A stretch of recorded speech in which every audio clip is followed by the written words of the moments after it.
Catholic priest. I have a lot of trouble with clergy and churches and stuff.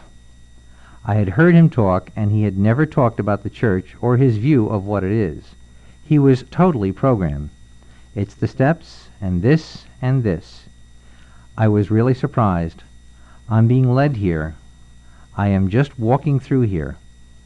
I looked at him and thought, nice guy, but what is this guy going to do for me?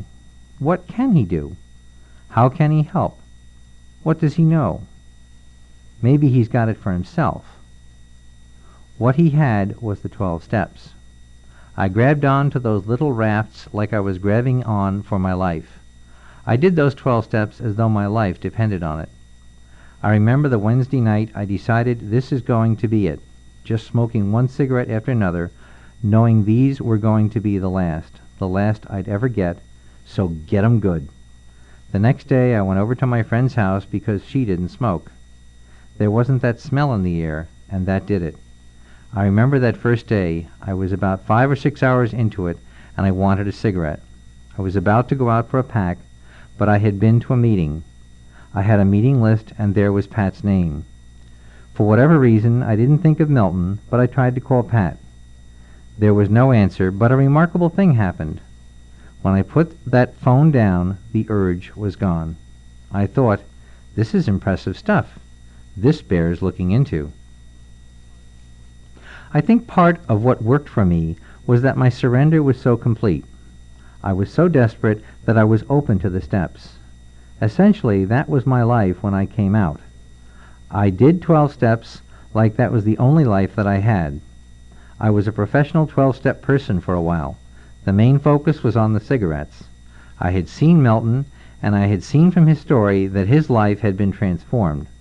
So I took it on faith that my life could be transformed, that I could do it. I went through steps 4 and 5, through resentment after resentment, the wreckage I had left behind. It was like War and Peace, a couple of times over, pages, hundreds and hundreds of pages, especially the fears. I thought I was there for hours. When I started my fear inventory, they just kept pouring out. It was like automatic writing. My hand could not stop. It just flowed out. I just sat and watched this hand write this stuff out. I did a 6th and a 7th, and that was important.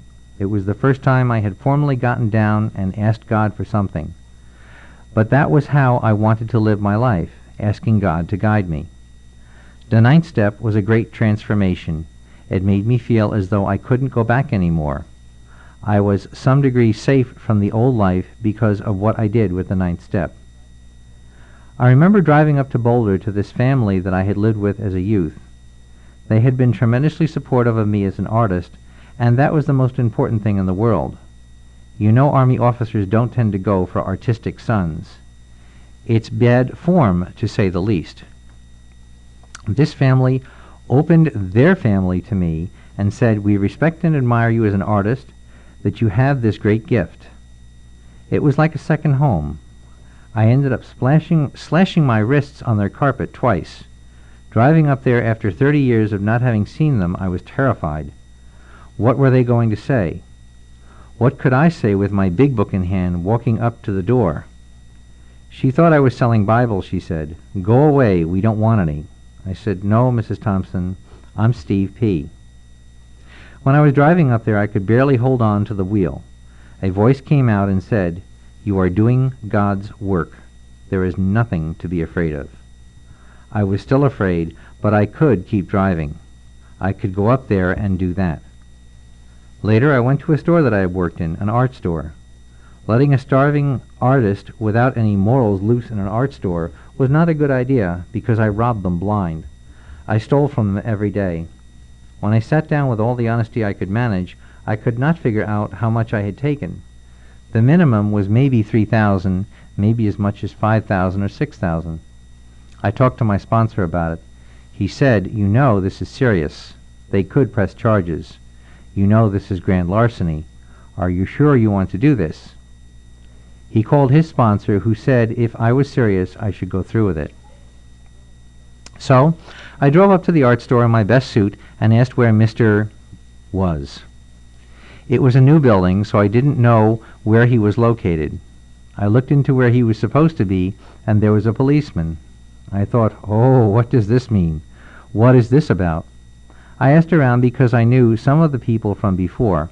They said the owner would not be back for about an hour. I went down to the bookstore and just sat there for a while, just waiting. Every part of my body was saying, get out of here, get out of here. But I knew I could not leave. I knew if I left, I would be back. I'd be back to smoking. I had to go through with it to the very bottom. Finally, the owner came, and I went after him and knocked on the door. Mr. You probably don't remember me. He didn't. I said, I used to work for you, and when I worked for you, I stole from you. I stole a lot from you, and I am here to make restitution. It's like Milton said, they tell you that what the amend is. You didn't go in and say, I'm willing to do this. I told him I was willing to do whatever he wanted. He just kind of sat there nodding, and I vaguely remembered that he used to drink a lot, as I remember. Then it hit me, by the way he was nodding, that he was probably working the 12 steps. He said, no, just the fact that you came is enough. I said, whoa! And as I walked out of there, I thought that was great. Would I ever be able to take an amend and say that's okay? Someone gave me a gift, and it is something that someday I will pass on. I went out to my father's grave, and I just wept. Wept as I had never wept before, just crying for forgiveness, asking him to forgive me, and hoping that I could forgive him. That was hard, and curiously, I connected with my own son, whom I had essentially abandoned. I'd had an affair, a quick, cold-blooded affair. I was ashamed to look back at what I was, at my ability to use people. I used this woman just to make another woman jealous, had a child by her, and just walked out like it was nothing. Eventually she got back in contact with me and said, Tony would like you to get in contact with you. He would like to send you some artwork. He's an artist. I said, sure. He sent them, and I threw them away. I didn't want anything to do with him or her. I hated her. I wasn't going to let either of them in my heart. I told Milton about my son and his mother. I said I couldn't call them. He said that I had to. I said that maybe she had changed her name. Maybe she didn't live in San Francisco anymore. Milton said I had to call everyone I could think of. So I called. 1 ring, 2, 3, nothing. Then on the 4th one, hello? It was her. I told her what I was doing. She was glad. I talked to my son for an hour the next day. He said, you've got a lot of guts calling me. I said, yeah, I do. I told him what I was about. The year before last, I flew out there and met him for the first time. I hope to get him out here. Without this program, I would not have a son. He would just be some skeleton in my closet. I didn't think we will ever be as close as the father-son relationship that I wanted. I'm a little old now to starting a family, so he is the only family that I will ever have. I will never have him being 3, 4, and 5, but he is my son, and we are still connected. The program gave him back to me. Without this program, I would still be running from the past. About a year or so ago, I was sitting in my mother's house, and I hadn't worked for about 11 years. I thought that I had to go out on my own. What in the world was I going to do? Well, maybe I could work for a convenience store. Even they require applications. What exactly would I put down for previous experience? 12 years living with mother and dealing with depression? It just didn't look good on a resume. I knew some people where I got letterheads, and they could say I had been doing wonderful work for them. I took this to my sponsor and said, what do you think about this? He gave me this look like, you know better than that, and said, if that's what you want to do, then go ahead and do it. You know it's your life, but what are you trying to do with it? I was really kind of disappointed. The next morning I was in the shower and wondering what I was going to do. The next moment this feeling came over me, the willingness. I thought, I don't care what it is. It has to be based on the principles of this program. It has to be based on some kind of honesty. Whatever is going to come, I have been provided for so well, so fully, I'll trust it. I will trust whatever this is about. Curiously, I was in therapy and I was talking to my therapist about this. She said that when she was in medical school, she had done a thing called nursing assistant. She said, maybe you could do this. I thought maybe I could. It was just like a flash. If you had listed 100 occupations that I could do, that would have been the last one I would have chosen for anything. Yet it was the one she suggested, and that light went on. It needed to be done. It wasn't something I wanted to do, but it needed to be done. My OA group was just full of nurses. One woman was a dispatcher for a group that did home health care, said I didn't have to have schooling. I did have to be committed to going to a training class, but I could start work immediately. So I did. Essentially, my job was taking care of dying men. I remember particularly the first person died within a few days. The next person I went to care for lived for 3 or 4 months. He was going through living hell, calling out to God. Take me, I am ready. Why are you torturing me? His feet were gangrenous. The doctors were taking off toes, and I was not used to this. Yet I embraced him in a way like I wish I could have embraced my father, and I wish I could have embraced myself. I remember the last night he was alive. I knew he was dying, and he knew that he was dying. It was 2 or 3 o'clock in the morning. It was curious. He was struggling, and suddenly he said, "Need to get up." So I got him up on his bed, and it was the strangest thing. Suddenly he was my father, and I was his son. I was his father, and he was my son. It was a miracle. I had been provided a miracle to heal. I was healing from what I had done and from what had been done to me. I didn't see him alive again, but there was this deep connection. There was no one closer to him. His family was like 1,000,000 miles away, next to eternity. I could sense that bodily need to be held like a baby needs to be held. He wanted to be held before he died. I was blessed to be able to do that.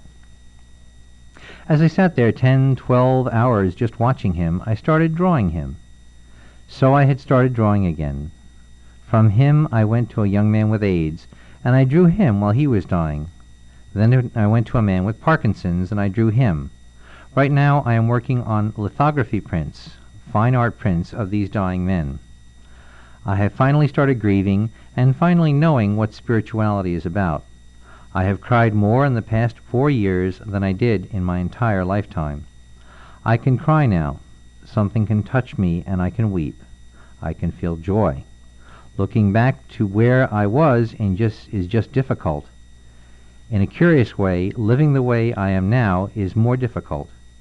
In another way, I would not condemn my worst enemy to live the way I had been living. Today, I don't have any enemies. The self-acceptance is so great. I guess that's more than anything the feeling that I have. Before program, I had this feeling of self-loathing that was just visceral. I could feel it. Everyone could feel it.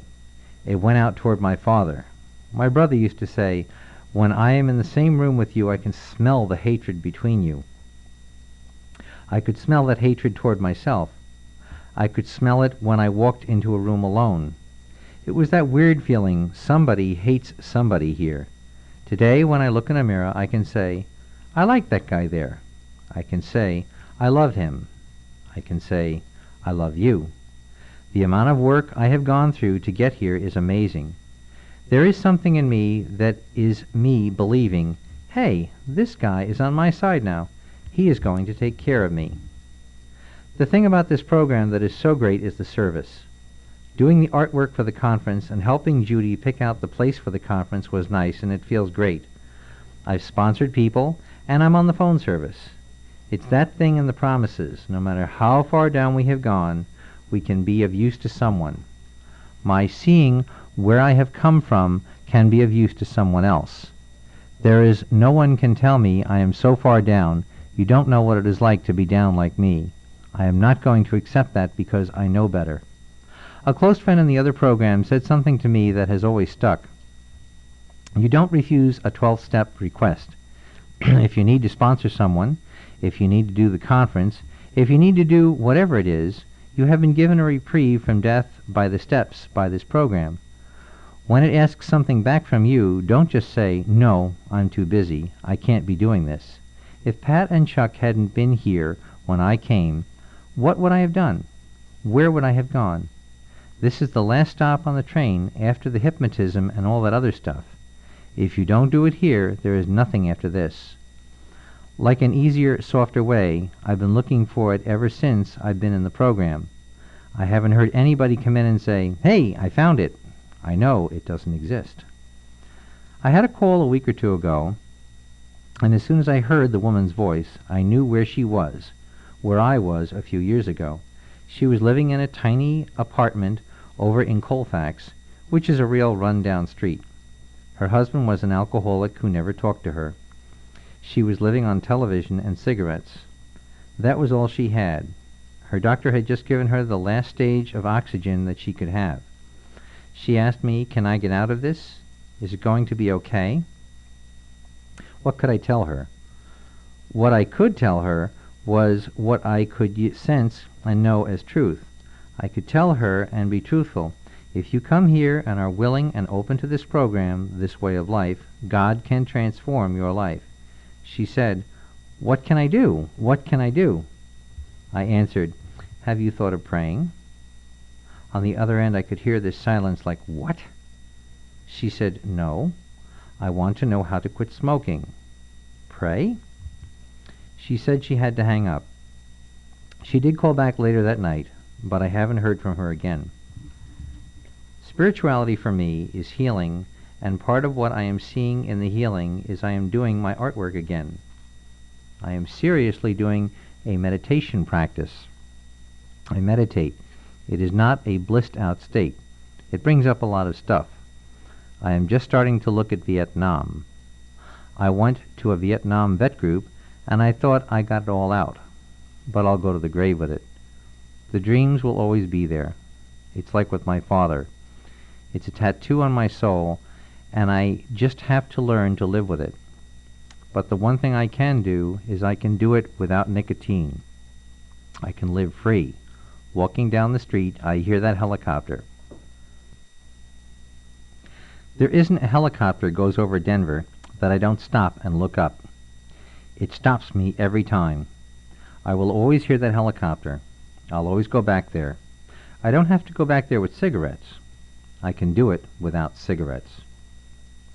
My world was a black hole that I got sucked into, and now the world is so vast. 3 days ago I had no idea about you, and now my world includes you. Love is a word we need to say a lot more.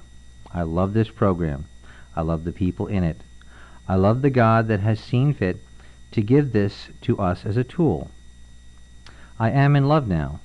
I came from a place of such emotional devastation. I don't think anyone ever thought I could recover, and it is difficult sometimes. I have come to open myself to love again. It is terrifying and frightening, and I am unskillful at it, but I am open to it. The other thing with love is what I felt here, what I felt up in the hospitality room this morning, that sense of family. The family that I grew up with was more like a concentration camp, Nazi fantasies. This family that I have come to nurtures me. I feel like I want to nurture them, to serve them. Lately I've gotten caught up in life and haven't been going to the meeting that I usually go to. Now I feel rejuvenation, and I want to go back there and see what's going on, put some energy into that and connect again. You are the family that I always prayed for. I want to thank Roger and David. It amazed me that you got the inspiration, the message. I want to thank you both. What do you say to someone who essentially gave me my life back, my soul, my spirit? All I can say is, thank you. I'm sure you often feel as I do. It was an act of God, and you are the willing servants. And yet to me it was a lifesaver. It's what transformed my life from a living hell to something that I look forward to. It's tough at times. You don't take out a 15-year chunk and just flush it down the toilet and not have it be difficult. Today it is livable. It's a life I love now. I'm using my gifts. There is a passage in A Path with Heart by Jack Kornfield that I dearly love. It says, "Out of love, our path can lead us to learn to use our gifts to heal and to serve and to create peace around us, to honor the sacred in life, to bless whatever we encounter, and to wish all beings well." In closing, I wish you well.